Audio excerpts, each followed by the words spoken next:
Tonight we're going to talk a bit about a tragic train and chemical derailment occurrence that I'm sure most of us are familiar with. It occurred about a year ago in East Palestine, Ohio. But did you know similar tragic events have been on the incline for the past decade? To put it in perspective, on average in 2023, there were 3 derailments of trains per day. You may have heard the news updates, but tonight we're going to do a bit of a deeper dive into this topic and this particular event in particular that seems to have went from bad to worse. All for the, you guessed it, the almighty dollar. Facts are starting to leak out from the EPA and the Norfolk Railroad officials, were even caught on video not knowing that they were being recorded. About 5 chemical cars of vinyl chloride were intentionally burned, launching plumes of toxic chemicals into the air, even after the manufacturer told officials there was no chance of these exploding and it would be best and safer to bring in an environmental cleanup team. Sure is amazing what a few $1 million per day in lost train shipments can do to entice greed, fortune, and misguided information. Join us tonight as we learn a bit more about just how much citizens in East Palestine, Ohio, and adjacent states' lives were being valued. From a child born into this world, we are taught what to believe. Closed-minded we become, fearful to be deceived.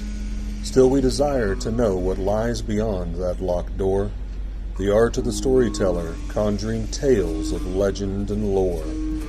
History hidden, lost knowledge, things forgotten and the unknown. These are the things that direct us and will set the tone. Welcome, friends, to another episode of Nightmares on the Lost Highway.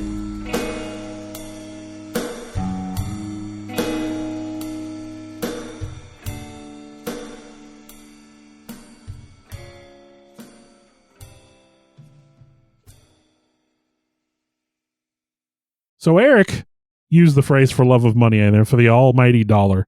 First of all, I want to say, I think Eric and I both have the same sort of bleak outlook on big money operations.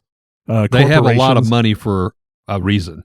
I think we also can sit here across the table and look at each other and say we both have a level of distrust for corporate America and for our government. Yes. Not to say, and again, we're not going to get political. Sides. Yeah, we're not picking sides. Both sides are terrible. Yes. It's what is it? It's like that beginning of Star Wars. You know, there's heroes on both sides and there's atrocities on both sides. Yeah. And that's just, in America. We're looking at it from an American-centric point of view. But the almighty dollar pushes things horrifically. Like unsafe conditions, and it dangerous can spin conditions. Some evil tales. And so this East Palestine train derailment, of course, I had seen the stuff in the news. Oh, it was the everywhere. Videos of the jet black smoke and all that. But in doing the research, corporate greed and the money in politics that could have prevented this. To even prevent it from happening was just cutback after cutback after cutback to save more money. Well, and then, like you said, as far as train derailments go, when I do a headline, what I usually do is I take the topic of the episode or something related, and I put it in Google, and I do the news search, and then I sort by day, by date published.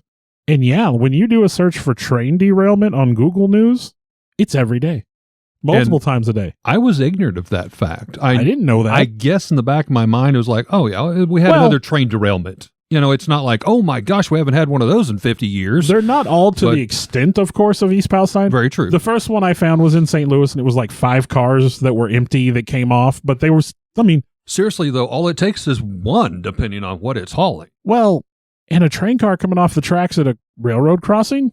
Yeah. Those things, your car's not going to stop that. And like right here in Lebanon, we could almost throw a rock out the front of our building and hit the railroad track. Yeah. There's so many of these little towns like this that, it could literally derail and take out buildings just with the physical aspect of the car coming through the building. Honestly, where we're sitting, if it was a bad enough situation, might almost be in the line of fire. Yes, definitely. So, it's like anything else. You see it on the news and you see it sensationalized and you're like, oh, well, that's not going to happen here.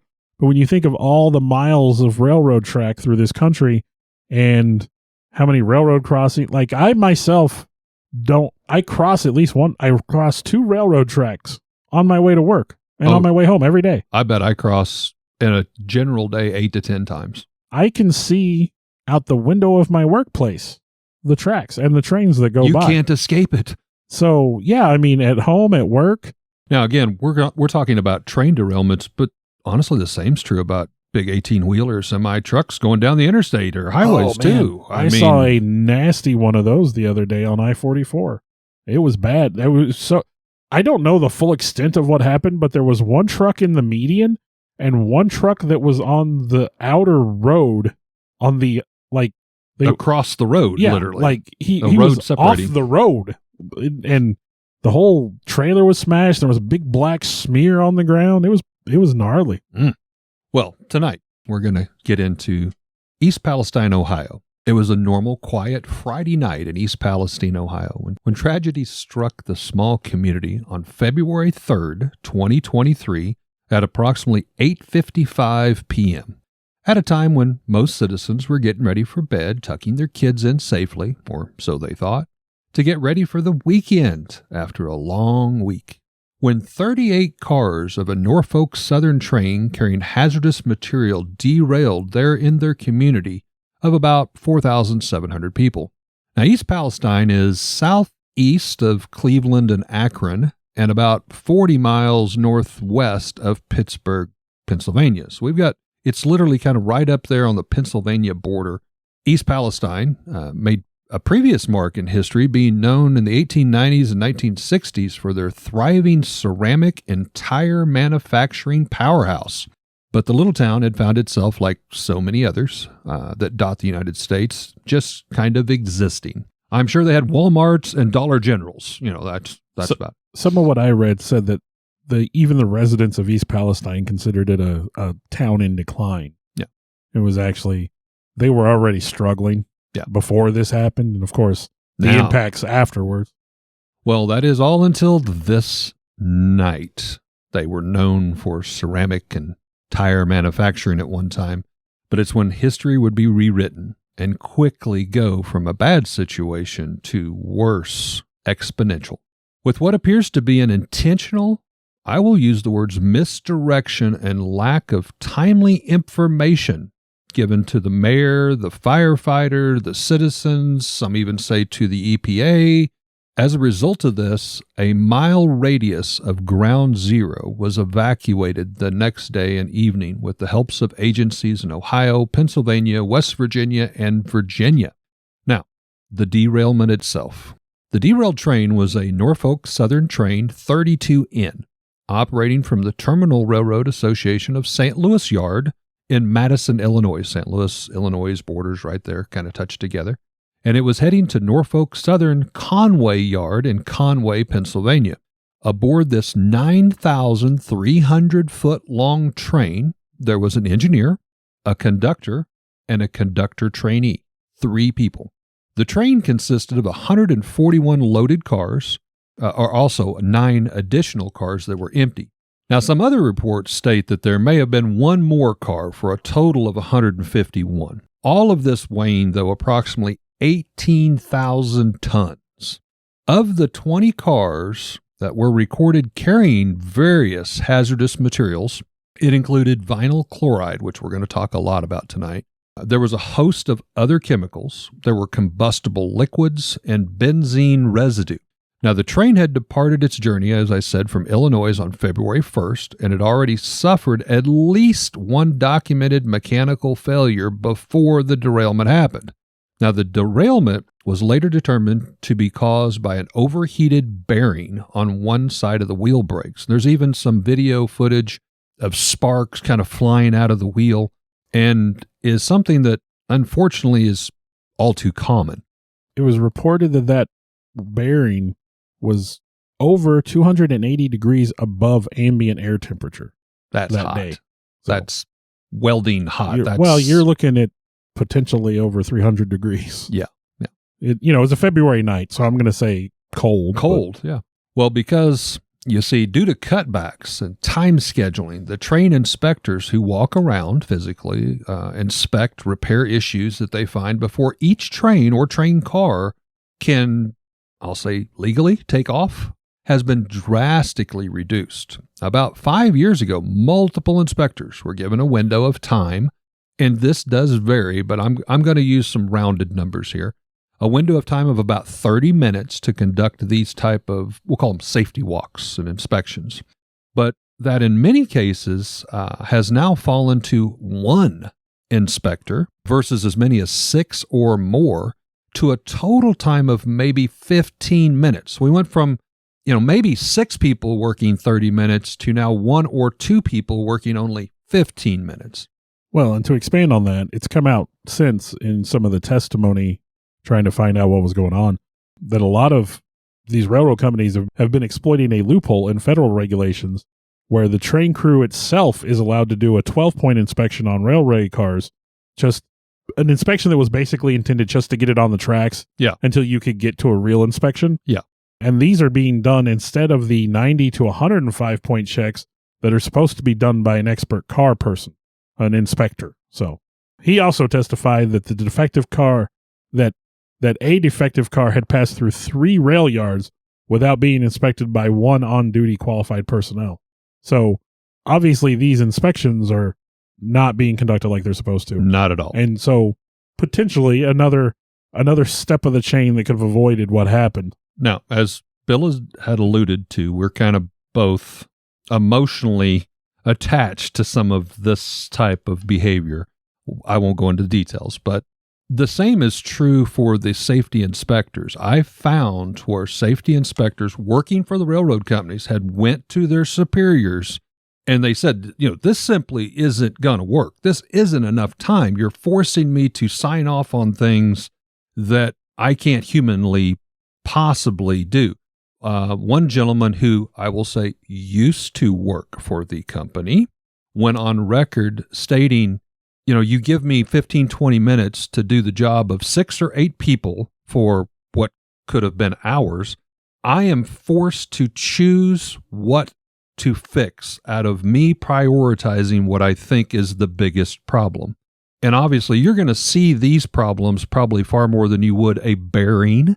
I would think that would take a little bit more in-depth time.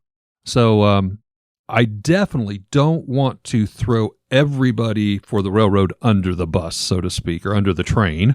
We have employees here that are trying to do the right things, that go to their superiors and are stating this. And at least in a couple occasions, they're said, we don't even have a use for you anymore. Why don't you just go away? Let's take it a step further. Travel disasters. I've heard of the Boeing thing with the door that blew out. Oh, yeah. And you have the whistleblower who came forward to say that, Boeing's been cutting corners. And then that guy just suddenly, mysteriously turns up dead. Yeah. If you're going to cost a company, 7, 8, 9, 10 digits, I mean, your life probably isn't worth that to them. We'll get to this later, and I think I've already answered what my question is, and I think Eric has already sort of answered what my question is. but yeah, like, I don't know. There's just a level of human greed that I don't understand at that point. Yeah, it's hard to comprehend. Well, as we go through tonight, I'm going to kind of throw out different problems. I believe this is problem number 1 of this is many. One link in a very weak chain. Yes. Now, I think you had some more information on some of the chemicals. And so, yeah, of the cars that derailed, I think there were 38 cars carrying hazardous materials, like Eric said, and he kind of touched on what they were holding. Some of the chemicals, when you read about them, I mean, it's bad stuff to be having laying around. Yeah. Vinyl chloride, highly flammable gas, known to cause cancer. And when it breaks down, when it's burned, it breaks down into hydrogen chloride and phosgene. Phosgene is very poisonous. It was used for chemical warfare during World War I. So it's literally a chemical weapon. And hydrogen chloride is known to cause eye, skin, and respiratory irritation. And that's just the main one. Vinyl chloride is sort of the main focus of the story. Other chemicals on the train included butyl acrylate, which is used to make paint and adhesives. We all know how safe it is to drink paint. Ethyl hexyl acrylate, which is also used to make paint and is known to be toxic to the lungs and nervous system. Ethylene glycol monbutyl ether, which is an industrial solvent, can be absorbed through the skin and is toxic to the liver and kidneys. And isobutylene, which is used in plastics and high-octane plane fuel. Now, this stuff is literally going past buildings in hundreds of towns across America. I'll say in some instances probably of 20, 25 foot away. Yeah. From buildings. Like here in Lebanon. In rail cars that are being inspected by one guy who's got 20 minutes to decide, what do I fix and what do I let slide? And God forbid he comes to work with a head cold or a flu and maybe is just not feeling up to par already in the poor guy. But in all, we're not chemical experts. You know, there's so much stuff here, but I just calculated there were 305,330 U.S. gallons of various chemicals and toxins being transported by this particular train on this particular night. 305,330 gallons. That's a lot. So, how to prevent something like an overheating bearing?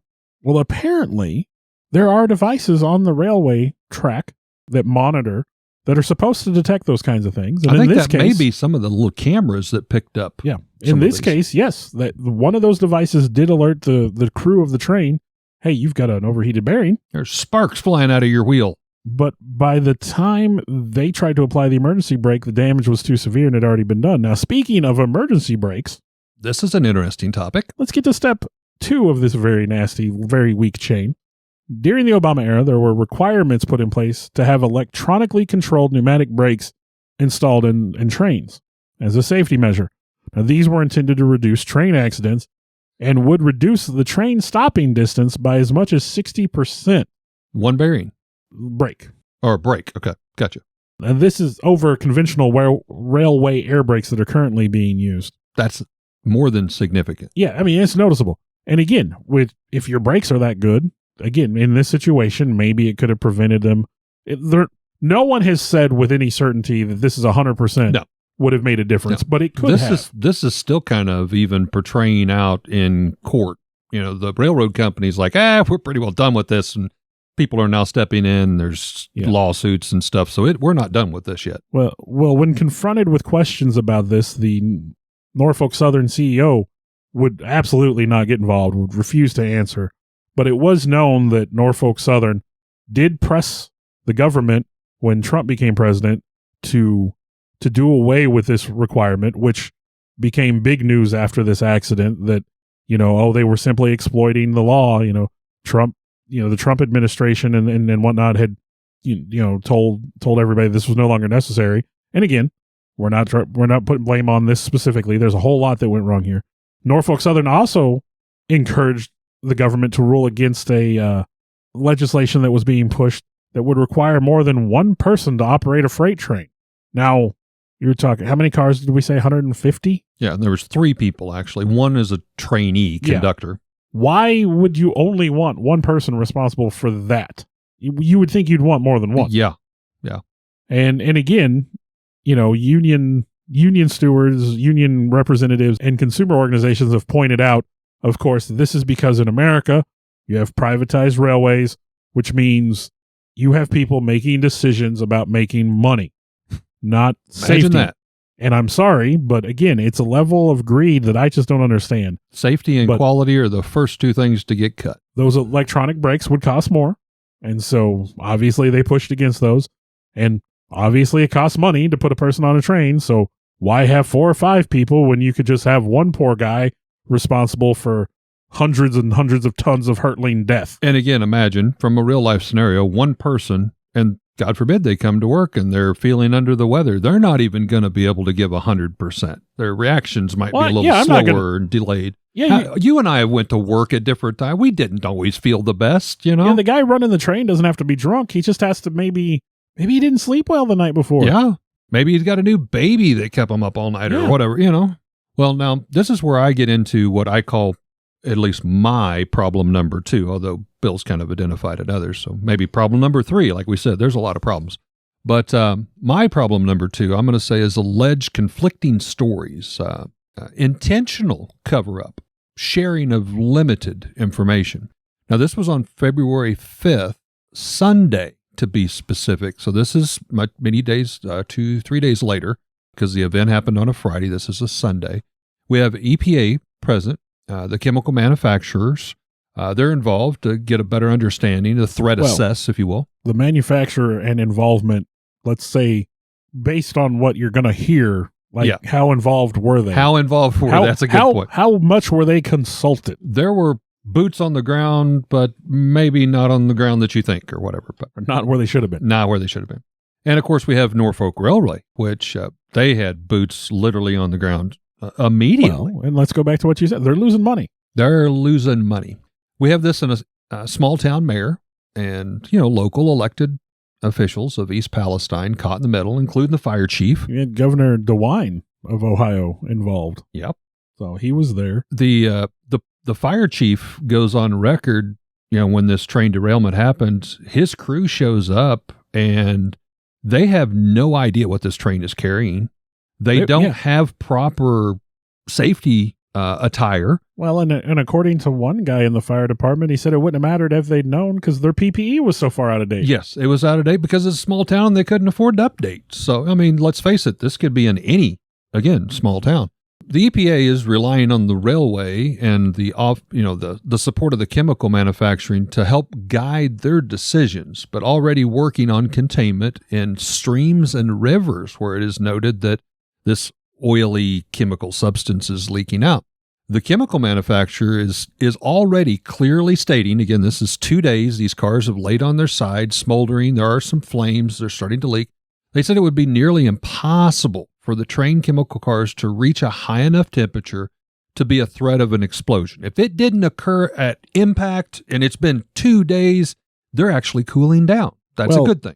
That's what the manufacturer said. Yes. But that information wasn't getting to the people that were getting ready to make the decision. Bingo.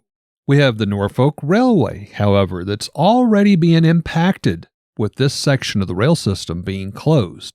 And it's later revealed that for each day that section of track is not up and running, it's costing them $1 million a day. Then a distress call is made to the mayor, Trent Conaway, by the Norfolk Railway. Suddenly, the story escalates from one car being of concern, leaking and smoldering, that the temperatures might be rising, which we've now found conflicting stories saying, no, they're cooling down. But now all 5 of these cars carrying this one chemical that we were talking about are now possibly, most likely, going to explode. And then you have the physical shrapnel and all of that to deal with. Which my understanding was it was estimated as shrapnel would have been projected lethally over a 1 mile radius. So that's a pretty big area. Now, all contrary to what the chemical manufacturer has already relayed. Well, you say relayed. My understanding is they knew the information, but they weren't getting it to any. They couldn't get the right people involved. They didn't there was two. I had that they give that information to the Norfolk Train Company. Okay. And I would be willing to believe they did. But again, it was that information wasn't getting to the people who needed to know. Right. Because I believe when it came down to it, that decision was left solely on the shoulders of the fire chief. Yep. And he was in charge of the Joint Command, and he wasn't going to make that decision without consulting with everybody. But I think what I read is when it came right down to it, in his own words, he had 13 minutes to make a choice. And in his mind, he had 2 choices. Don't do anything. These cars are going to overheat. They're going to explode, and it's going to kill people. Mm-hmm. And demolish your town. Or do the controlled burn, which is what they eventually ended up doing, which is going to release who knows how much toxic chemicals. Stupid. But apparently there was an option 3 that he was never told about, which was relayed by the company that makes the chemical, which was don't do anything. Yeah. If you just wait, this will play itself out and nothing's going to happen. Yes. Obviously chemical cleanup, but no devastation more so than what we've already got. But to touch on what you've talked about already, time. Time is of the essence. Because this wasn't going to... The fire was going to burn itself out. I think it took a couple of days, 2-3 days. Mm-hmm. Whereas if they had just waited, it might have taken a week or better. Regardless, not all the information is getting relayed to all the people that need to know in a timely manner. Now, Some might say that the train company, Norfolk Railway, decided not to give that information out because of the pre-mentioned $1 million a day. And for them, it would be much quicker to do this burn-off. Yeah. Solve the problem, move on. Probably save, I read anywhere from 1 week to 2 weeks of time. $1 million a day, folks. That's possibly $14 million in savings. So all of this, is still kind of semi-alleged, although it is now definitely pointing fingers at the railroad. Multiple lawsuits are coming out and everything. But again, this is kind of that greed of money. They knew it would take much longer to clean this mess up if they didn't get that fear into the small community townspeople, the ones elected, the elected officials, to do this for them and clean up their mess, essentially. Well, and again, when you look at the elected officials, if you don't do something, you're going to destroy property, you're going to kill people. Versus, hey, buddy, we're losing X amount of money. And again, I'm going to go back to Bill and I, personal experience. There are times, and we weren't elected, we were hired to do jobs. There are times when anybody out there is in over their head. And to say these folks were in over their head is an understatement. There is nowhere, I am sure, in any book reference training manual where it talks about, hey, you're going to have 13 minutes to make this type of decision or your entire town may blow up, kind of deal. But again, my point of the story tonight is to keep in mind this could happen at any small town, any place. So keep that in mind. Well, whether the railroad company literally told them, if you don't do this, this will happen, or more of a suggestive coaxing, it worked. Mayor Trent Conaway and I understand the fire chief official and the other, possibly some other elected official, felt they did not have a choice. The Norfolk Railway was telling them, at least in their minds, if they did not burn these cars off, there most likely would not be one, but 5 giant explosions that would just rock their world and level the town. Some have come forward in the past year stating that indeed, Norfolk Railway, may not have again told the town this in quite so many words, but definitely pushed town officials almost to a bullying state, all while keeping this kind of on a hush, dialed down to the EPA and other agencies, trying to get this done and be like, oh, well, the town officials decided we needed to burn it off, guys, so that's what we did. Like again, like I said, I think sole responsibility for the decision was ultimately put on the fire chief. Mm-hmm. So again, the company that made the chemical wasn't fully involved. The company responsible for the accident wasn't involved. Not fully involved, yes. Now again, incident happens 8:55 p.m. Friday night. We're dialing now forward to Monday morning. That's when Norfolk is really coming to them and saying, hey, it's been 3 days. These are going to now blow up. The temperatures are going up after 3 days, and we got to do something. Even the mayor steps in and says, no. We have children in school, citizens at work, some within 20, 50 feet or less, definitely less than a mile. We simply can't do this until at least later today. And no evacuation had been done except for a few people that decided, hey, we need to get the heck out of Dodge. Yeah, evacuation didn't happen until the 6th. Yes. Except for immediate vicinity. Now, all this time over the past 48 hours, 3 days going into actually, the train car derailment continued to burn. It was leaking, smoldering off, and it obviously is an eyesore. It's worrying local citizens. I'm sure the citizens are calling in to the elected officials. So these poor guys are getting it. Guys, gals are getting it from both directions. Finally, Ohio Governor, I believe you mentioned Mike DeWine, activated the National Guard to assist local authorities in what he called a matter of life and death. Pennsylvania Governor Josh Shapiro ordered an evacuation in the areas of Beaver County, which bordered the site. Officials in both states went door to door and started the evacuation of residents. A civil emergency message was issued by the National Weather Service in Pittsburgh, Pennsylvania at 10:10 p.m. Monday night, February 5th, for the Columbian County of Ohio. Then the following day, Tuesday, February 6th, DeWine and Shapiro ordered the mandatory evacuation of all residents within a 1 mile by 2 mile area around the derailed cars. That was a total of 2,000 people displaced in that evacuation. This was all done in an effort to prevent, from what they were being told, further explosions under the direction of, you guessed it, Norfolk Southern Railway emergency crews under the unified command of the East Palestine Fire Chief, as the railway conducted controlled release and burn of all 5 tanks of this vinyl chloride right up into the air. If you saw the news, which you probably did, and if not, you can find the pictures online, that was jet black smoke. Oh, like something out of an apocalyptic horror movie. Yes. When I was in school, we were taught that the lighter the color of the smoke, the healthier it was. So, clear vapor obviously is pretty like pretty when clear. You see but white rubber smoke, tires burning. I mean, it was blacker than that. Yeah, it was darker than that. Like a wood smoke is kind of a very hazy gray, and it's not too bad. This was black. I mean, just like, looked like one of those deep sea vents bubbling out. It was crazy. Now, it is reported the EPA was consulted in the decision. However, months later, the EPA admitted information was in fact delayed and spotty at best, with updates to the decision to make the controlled burn until basically it was in effect. That couldn't have been intentional, could it? No, I would not believe so.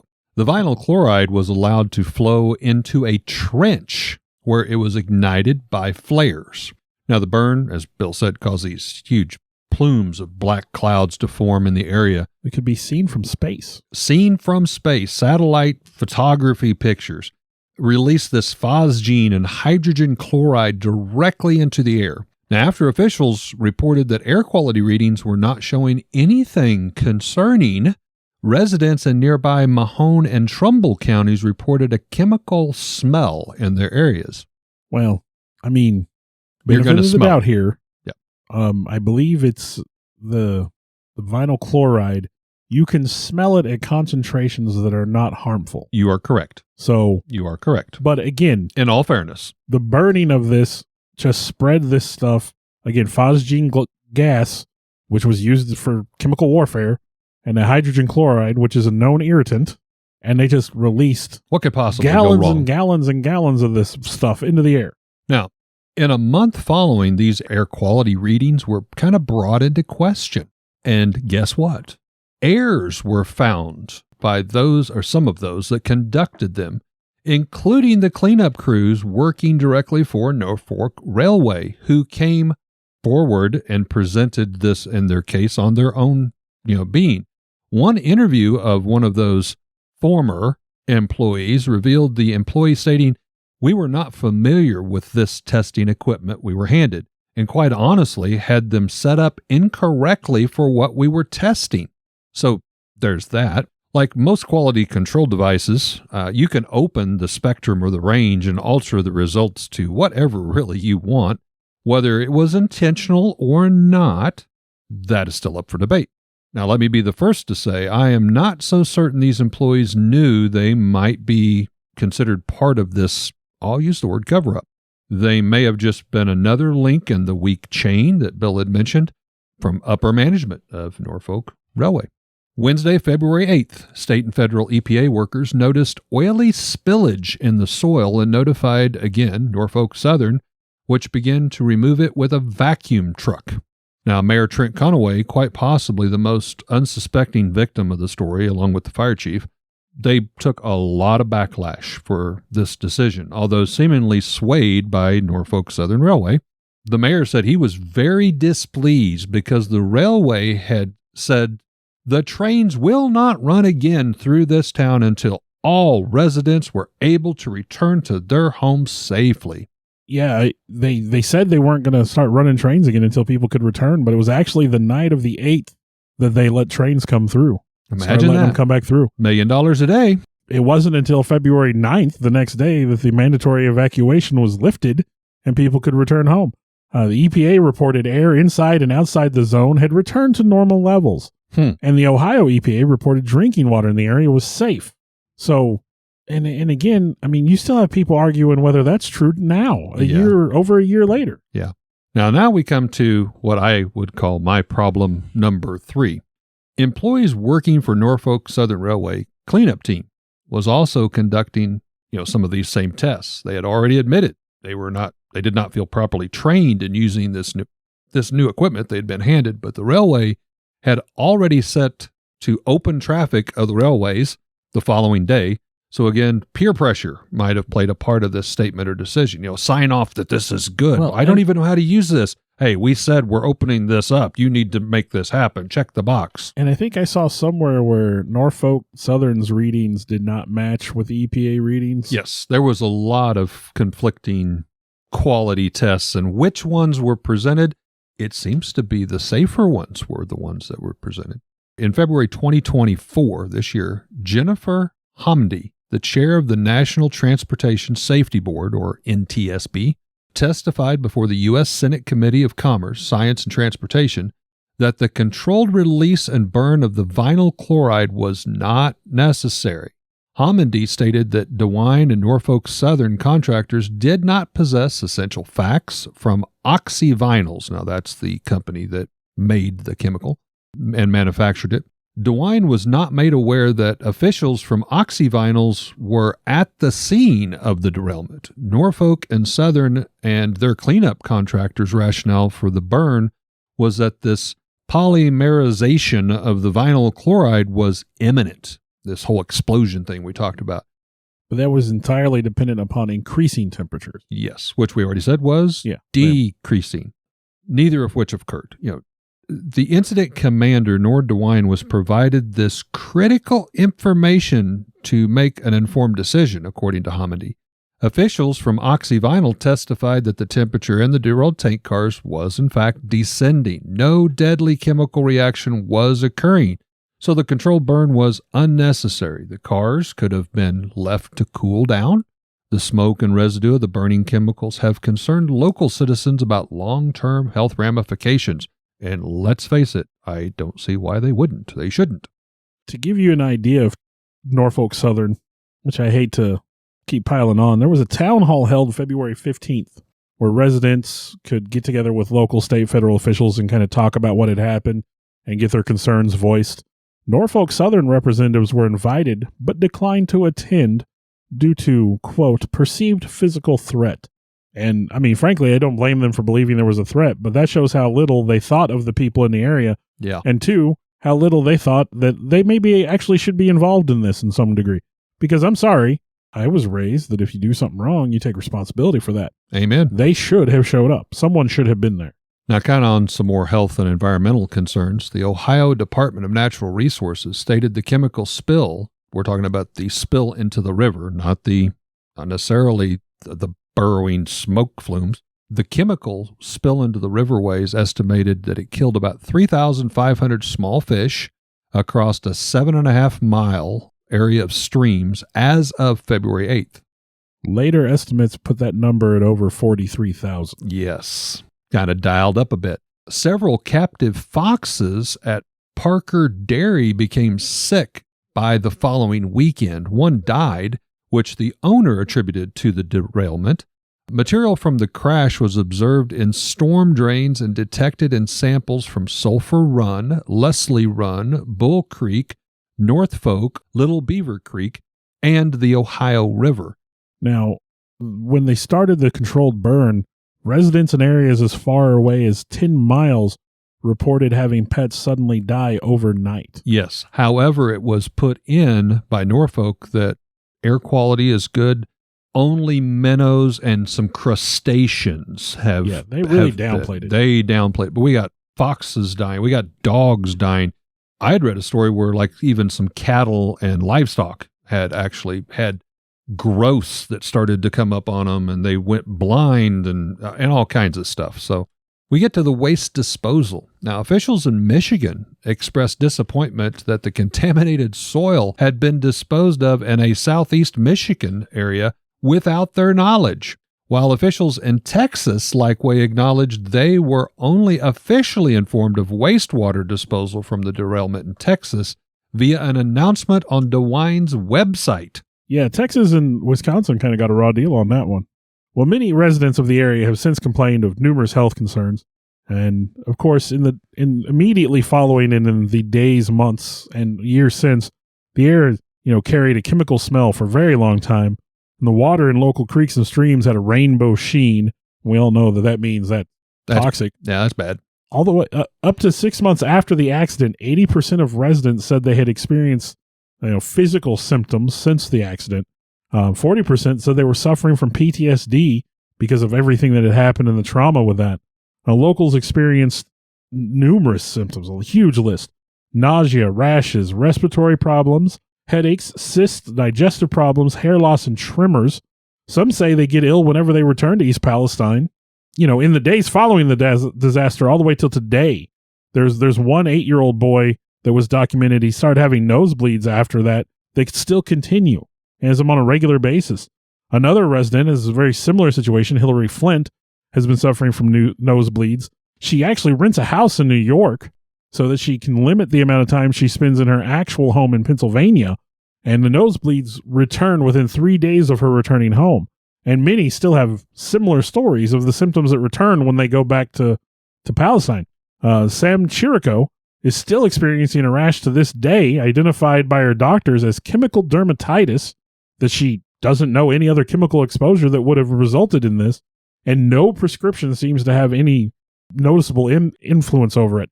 Steroids did help, but she's diabetic, and steroids affected insulin levels. Being a fellow diabetic, I can totally relate to that. Now, this has since split the town in two, technically. You have two camps. You have those people that are like, look, we want to put this behind us, we want to forget about it. And you have the people who are still suffering and are not afraid to say that. But they're afraid to go back. Yeah, they're afraid to go back. So the residents who are taking precautions and trying to avoid that exposure have since been ridiculed for continuing to do so. People are saying they're either exaggerating it, since most people have come back and say they're fine, or they feel they're using it as a tactic to get more money out of Norfolk Southern. So many people in East Palestine, they're tired of talking about it. They're tired of talking to reporters. They just want to put it behind them. And I believe, even Norfolk Southern has supposedly has a program to invest a lot of money to try to revitalize East Palestine. I think they're trying to bring manufacturing back, which I think Eric and I can both sit here and say, look, American manufacturing is on the decline, whether you want to admit that or not, at least in certain fields. So, whether or not they're going to get them back on track, I mean, who knows? I will say, the railway has paid out a lot. 7.4 odd million at one point, I think. I think they committed to all that even in just like one day. Then they said this project, the cleanup project, will be completed by actually summer of this year, 2024. However, now there's following lawsuits and stuff. They're going back trying to get more. But now keep in mind, I'll play devil's advocate here, $7.1 million reinvested, $1 million a day saved. So, 1 year later, you're coming out like at 50% savings. That's still a good win. 1 year later, kind of following up with a few more short stories with people, there's Ashley McCulligan and her boyfriend and son Zane, as well as their 2 dogs. They've been staying in a Best Western Inn a few towns over, paid for by Norfolk Southern Railroad for a year. Basically, Norfolk says, we're going to put you up over here. So they are doing some things. I will say that. But that was only until February 9th, 2024. They said, we're done with this. We're not going to pay for this anymore. Ashley goes on record and she says they never have any privacy. I mean, they're living in a motel room. Her young son, Zane, and the 2 dogs, even uses a sheet between the hotel bed and the wall just to kind of have some privacy area. They've all experienced health-related issues, which include this metallic taste in their mouth that they say they can't seem to get rid of, bleeding of the ears, the nose, hair loss, just to name a few. They're not sure where they were going as of February 9th, and I couldn't find an update. But she said, I will not return back home. We have a home waiting for us, but we do not feel that it's safe to return.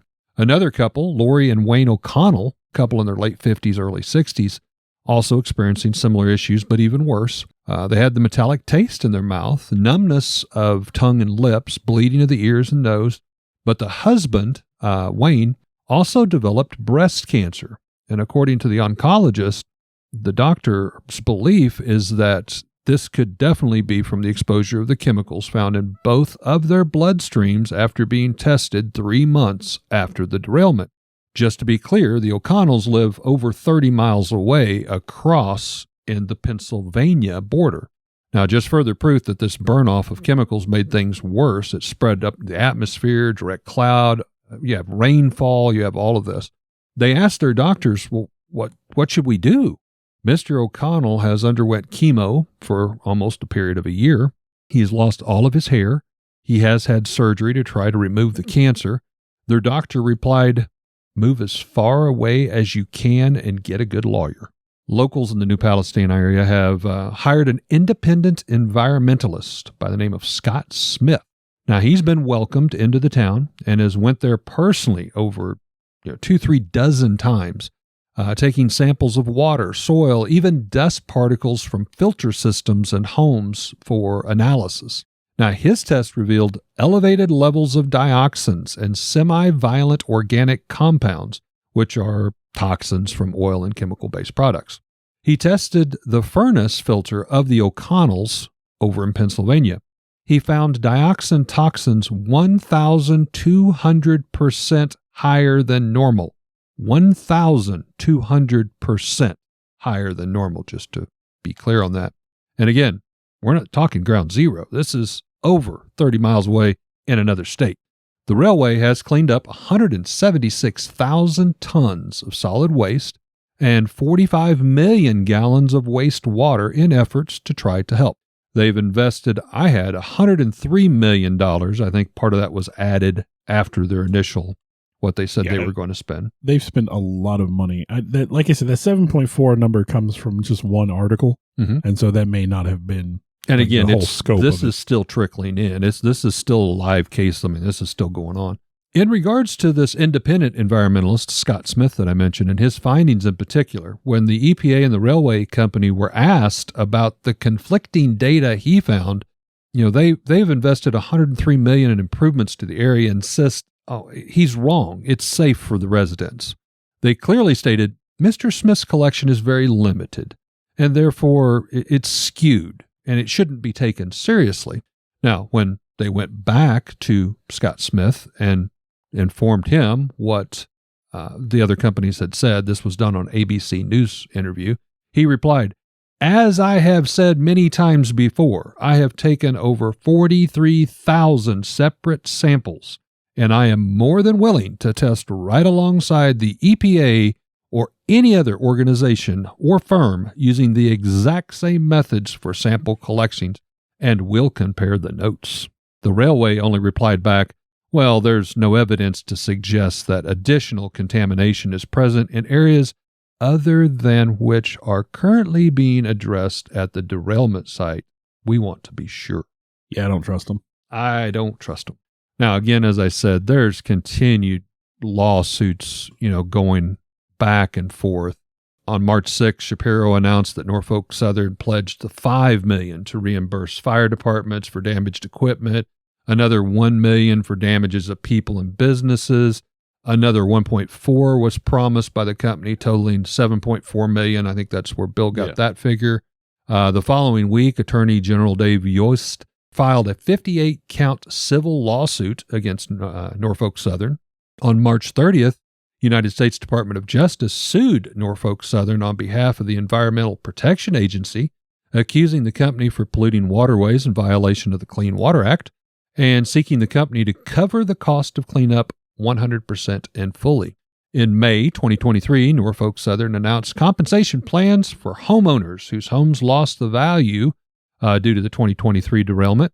The program applies to parts of Ohio and even Pennsylvania near the derailed sites and applies to those with homes on the market, future listings, or sold since February 3rd. August of 2023, Railway announced that they were investing $500,000 into East Palestine's economy. The money will be used to hire professional economic development consultants who will put plans in place to grow the area's economy. January 2024, the railroad's cost related to the derailment is now $1.1 billion, with $101 million of insurance payments issued. It sounds like they're at least not going to get off the hook. And I am no expert, but Norfolk Southern did some bad things. And as Bill adequately put, and I was raised the same way, when you do something wrong, you should expect consequences, and you accept those consequences. So I am glad to finally see some retribution coming back, because originally Norfolk said, I'm going to give every family $1,000. That's what their plan was. $1,000 per family. Move along. But it's money. It's money. Just money. It's just money. What about the people who didn't provide the information that could have changed the situation? In my opinion, there should be legal ramifications here. And maybe there were that I just didn't find. But somebody like the CEO guy, we promise we're not going to open up this to rail traffic until everybody comes home. Yeah. Okay, that guy should be put on the hook. He makes Norfolk Southern look bad. And I love that. It's, the mayor's like, you said everybody was going to return home safely. Yeah, well, we're already open it. Oh, check the box. Yeah. Everybody can return safely now. Yeah, come on. I just think sometimes people in business, in whose sole occupation and concern is putting money in pockets, make decisions and say things that they wouldn't say under any other context. Well, I was going to say the health, the value put on a life. How can you do that? I mean, Bill, what's your life worth? There are people that make those decisions every day, Eric. Oh, I know. They decide how much a human life is worth. If you get $1,000 per family that Norfolk promised originally, now obviously they're getting more. If you lost a loved one, they're dead. That money's not going to help them. They're gone. Maybe their quality of life. There are people now with asthma and emphysema and all kinds of issues that what if their life's never going to be the same. What if at a company, a factory, let's go back to what, my work history has been. What if there was a $100 component you could put in a machine to make it safer, and the guy in charge decides we're not going to spend that money on this. We got better places to spend that money, and somebody gets killed. Yeah. In that guy's mind, that $100 was worth a human life. Yep. Sad. Sad but true. In corporate America, it is way too easy to come in after the fact and go, look at all this money we threw at it. Look to a sign of value. Look at all the good things we did. I bet you Norfolk Southern has donated X amount of money to whatever charities or whatever. Which Look they're in turn taking off off their taxes, which help them financially too. Look how good we are. Look at us. How many? It's almost like the Chernobyl thing. How many people have they permanently affected? How many people might die or have died? And because they're saying, oh, it's not that bad. They definitely didn't die from chemical exposure. Yeah. I'm sorry. I'm getting off on a rant. This is something that's kind of near and dear to Bill and I, in case listeners couldn't tell. Let's go to headlines. Maybe it'll be a little better.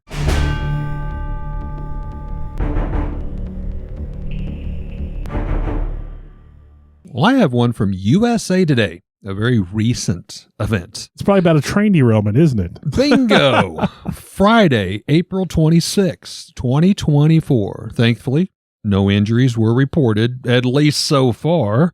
But again, just proof that these train derailments can happen anywhere at any time. The USA Today article reads, a train derailment at the Arizona-New Mexico state line is reported under investigation. The freight train was carrying propane and gasoline, according to the Arizona Department of Transportation.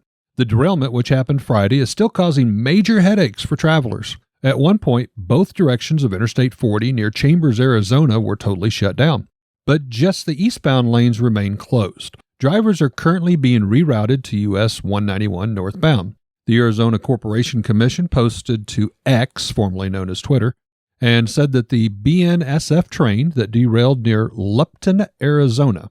The New Mexico Department of Transportation posted on Facebook stating that the derailment in New Mexico happened near Gallup, so right in that vicinity. Again, I'm not going to get into a whole lot of the details. Gasoline, obviously very flammable. Again, just another example of like these 3 derailments that on average happens every day. From the North Platte Post, April 15th, 2024. Union Pacific says 35 cars derailed in Sunday's derailment in Chapel, Nebraska. What? Another derailment? They are currently investigating what caused the train to derail Sunday afternoon in Chapel. Of course, this is the Sunday before. According to Union Pacific spokesperson Meg Siffring, about 4 p.m. on April 14th, approximately 35 Union Pacific train cars derailed near Highway 385 and Junkie Road in Chapel. Junkie Road. This caused U.S. Highway 30 in both directions to close from Lodgepole to U.S. Highway 21 for about 2 hours, with traffic being diverted to I-80 during this time. The west side of Chapel was evacuated, and the evacuation was lifted around 7:45 p.m. There's no document, nothing stating what was being transported. According to Siffring, in a written statement to the Post, there were no injuries and cleanup is underway. The cause of the derailment is still under investigation. So, now, Bill, I'm going to admit to you that this week, I think I mentioned, probably in a general day, I cross the railroad tracks 8 to 12 times. And sometimes there's actually a train there and I got to stop. I definitely will be paying more attention on what I see in cars, and it will probably terrify me even more. Yeah. Because you really don't even understand. You don't know what's really in those cars. When you see one with tankers coming, you do a 3-point and go back the way you came. Yeah, beep, beep, beep. So my question for tonight, as I stated earlier, this event we talked about mostly tonight was East Palestine, Ohio. Again, could have happened anywhere. Right here in Lebanon, Missouri, with the railroad tracks, as I said, a stone throws distance from our little makeshift recording studio. But let's shift gears a bit for the question to more of the paranormal or creepiness of possibilities. Well, you took it a direction I wasn't ready for. We're going to go a different direction. So let's face it, whether it be 18-wheeler, tractor trailers that I mentioned, or train cars, there's a lot of dangerous and weird stuff that's being hauled. So my question to you is this. Have you ever seen something being hauled that made you do a double take? Or maybe something that just made you wonder, what is that? I was behind a truck on the interstate one time, and I had never seen it on a truck before or since that had the biological hazard symbol on it. Oh, the curved, yeah, like the radioactive one, except for it like jaggedy. And straight out of the horror movies. You can't help but wonder, one, what's he hauling? Yeah. Like, it's a semi-truck.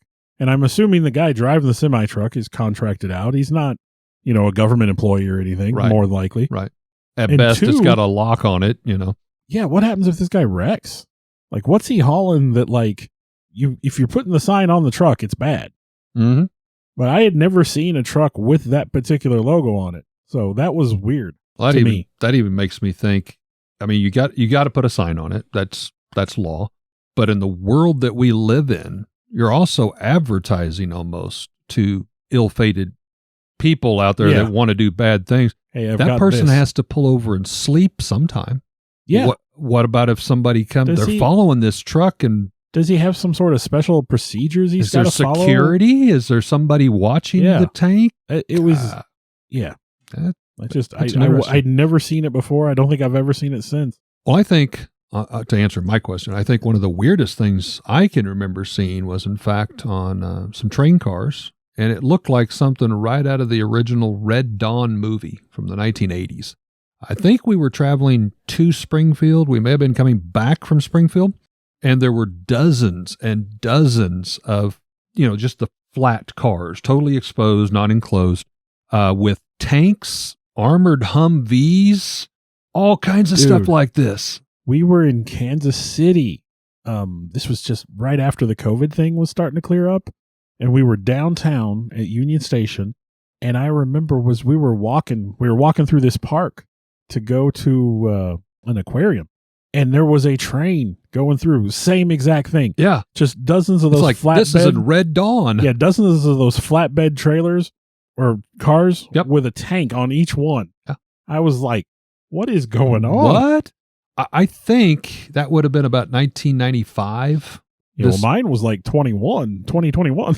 Well, at that exact moment, I don't remember anything, because I was talking with my wife. It's like, man, is there a war going on or something we didn't know about? At the time, we didn't know of anything. There, it obviously could have relayed out. And then, of course, the other question is, I mean, logically, how do you move a bunch of tanks anywhere? Yeah, how would That's the only way you're going to do it. But then I would say, obviously my thought was, well, this can't be good. But, where's this train going, and why was it on a normal train? Does the military, I mean, I guess the military can use whatever they want to, but I mean, there was no tarps. There was no even conception to cover this up. No, it was just like, here it is. The same on the one I saw. And this was, let's say we're in the conspiracy laden post-COVID. I'm like, what's the government getting ready for? Yeah. Yeah. And again, obviously I don't know, but I'll take back to the question I relayed to you that you got me thinking. It's like, we got some bad people out there. Yeah. I didn't see any like armed guards walking and protecting this stuff. They got the keys out. I took the keys out. Okay. Yeah. But it's like, wow. I mean, those kind of things really make you stop and think. So we've poo-pooed all over corporate America in this one. And I think our opinions have been made quite clear. But conspiracy theorists post, derailment, they latched onto this story and they said all kinds of things. It was a cover-up. It was this. It was that. The Chinese media got in exaggerated. And was like, oh, you notice they're not talking about this anymore. That kind of thing. And we've had conversations like that. Oh, this is in the news. I wonder what they're... It's like the shell game. What's really going on? They want us to look over here. I'm sure I know what to expect, and I know my own answer. Do you feel there are powers at work that would take this kind of action deliberately, cause something like this for shadowy reasons, either to divert attention, to cover something up? I hope not, but... You hope not, but what do you think? I'm going to be honest, yeah. As much as I hate to admit that of my fellow man, there are people out there with money that just don't give a crap about anybody else. I don't think mankind in general is that way. No, I agree. I would say all it takes is a few bad ones. Let's go with, I don't even want to say it's the 1%. I would say it's a fraction of that 1%. But I would say that everybody who's willing to do it is in that 1%. Yeah. Well, it's kind of like what we said when you have 5 train cars that derail. All it really takes is one, and bad things can happen, Well, let's go with this story in particular. What if you were trying to cover up a murder and you had that kind of authority? You put a body in the middle of all that, that person's you're never gonna know there was a person there. No. Or even worse, let's say that they knew there was some kind of safety violation, some gross safety violation. It was like, just let it derail and then it'll give us the excuse to fix it or whatever. Rather than shut it down, again, I don't think most people are this way, but I do believe there are people that 100% would orchestrate something. There are like a few this. individuals out there. And you have to have that power, which means you have to be in that 1%. You have to have the money and the influence. And I don't want to be that representation of, especially like back in the late 70s, early 80s, of a tinfoil hat, crazy nut conspiratist, but the government has come forward. They're like, hey, UFOs? Yeah, those have been real.